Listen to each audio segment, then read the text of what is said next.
बुलेटिनच्या सुरुवातीला ही बातमी आहे अजित पवारांच्या राष्ट्रवादीची।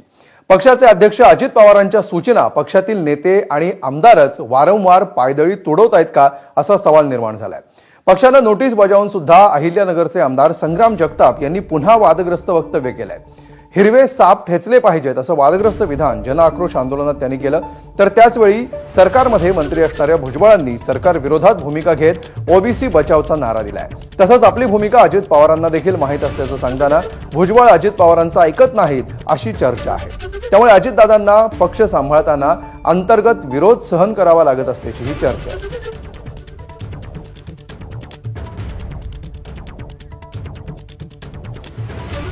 त्यामुळे अजित पवारांचे आमदार पक्षालाच डोईजड झालेत का असा सवाल उपस्थित होतो आहे। आणि या सगळ्याला पार्श्वभूमी आहे संग्राम जगताप यांनी केलेल्या एका विधानाची।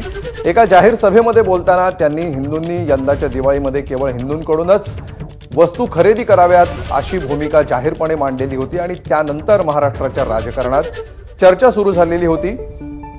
शाहू फुले आंबेडकरांच्या विचारावर चालणारा आपला पक्ष आहे असं अजितदादा नेहमी सांगत असतात। आणि या विचारांच्या विपरीत या विचारधारेच्या विपरीत संग्राम जगतापांचं विधान असल्यामुळे त्यांना नोटीस देखील देण्यात आली।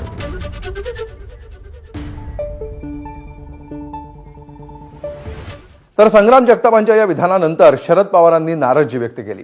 पूर्वी आपल्या पक्षात असणारे एक आमदार सध्या जातीमध्ये तणाव निर्माण होईल अशी वक्तव्य करतायत। हे चुकीचं असल्याचं पवारांनी म्हटलेलं आहे आणि नाराजी व्यक्त केली आहे।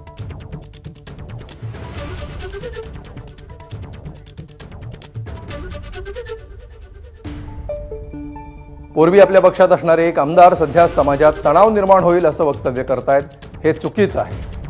शरद पवारांनी काय म्हटलं हे आपण पाहतोय। जातीय सलोखा ठेवा, आपल्या विधानामुळे जातीय सलोखा बिघडणार नाही याची काळजी घ्या। स्थानिक आणि राज्य पातळीवर बोलताना जातीवाचक बोलू नका, बोलताना प्रेमाची भाषा वापरा।